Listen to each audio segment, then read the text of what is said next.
So everyone talks about being innovative, making data-driven decisions, moving faster. But how do you actually do it?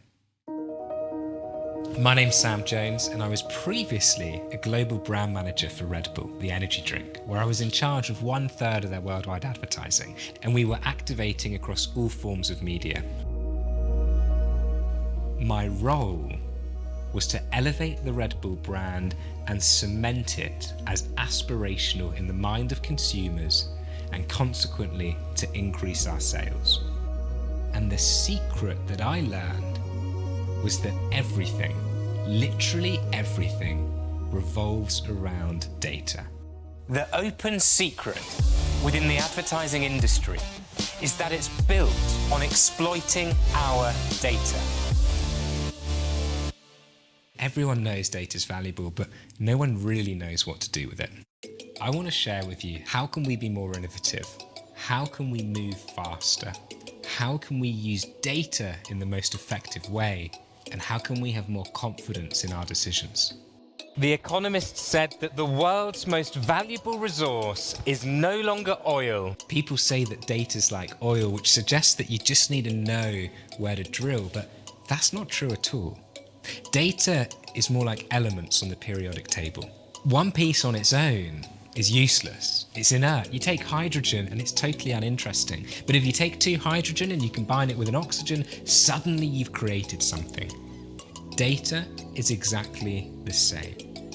You need to analyze it in the right way. You need the right use case, and then you can create real value. At my company, at Generate, we have access to amazing data from our users, all legally consented because they have chosen to share it with us so that we can maximize its value and give it back to them. And one of the things we're working on right at the cutting edge of data science is correlating our data with the stock market. So for example, at the end of Q1 last year, Netflix announced that they lost a bunch of users. And as a result of this, their share price dropped by 35%. Within our data at Generate, we had a signal that predicted this. And if a hedge fund had placed a $100 million trade on that signal, they would have made 35 million in one go.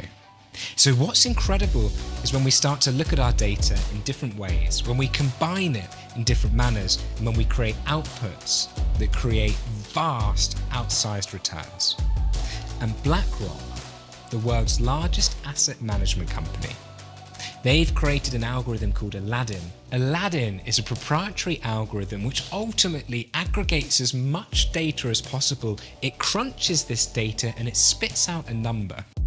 And that number correlates to every publicly traded company. And this number dictates whether they believe that the share price is going to increase or decrease. And based on that number, their traders will buy or sell a share. This algorithm is so good that today just 185 people manage 9 trillion in funds. And the reason for that is because of the quality of their data and the power of their data science. The starting point really for everything we do. There's a story that I love, that the founder of Walmart, he used to say that he could tell how well a store was doing by waiting in the car park and counting the number of cars that were there each day. And it turns out that he was onto something. Because if you take satellite imagery and you count the number of cars in a Walmart car park, and you overlay this with their revenue results that are announced every quarter, what you'll see is a correlation between the number of cars and their revenue. As a result of this, there's actually a number of companies that sell a live stream of satellite imagery over Walmart, over McDonald's. In fact, just down the road in Oxford Street, here in London, you can purchase a live feed to see the number of people walking down the street. And then what you do is you use artificial intelligence to count not just the number of people, but the number of shopping bags in their hand, and you use this as a data input as to whether you believe that the high street is doing better or worse than last month. How crazy is that? What I love about this example is the fact that the data is not even interesting. It's cars in a car park. The analysis isn't even that clever. It's literally counting. But the use case, that's what's magical. So when you look around the world and you see all sorts of boring data points like cars in a car park, what you realize is that with the right technology and a little bit of analysis, it can be worth millions. That's what we're doing at Generate.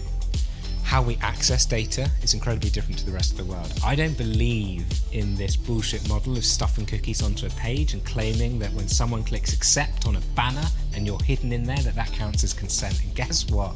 I'm working with regulators and government and politicians, and we're going to change that.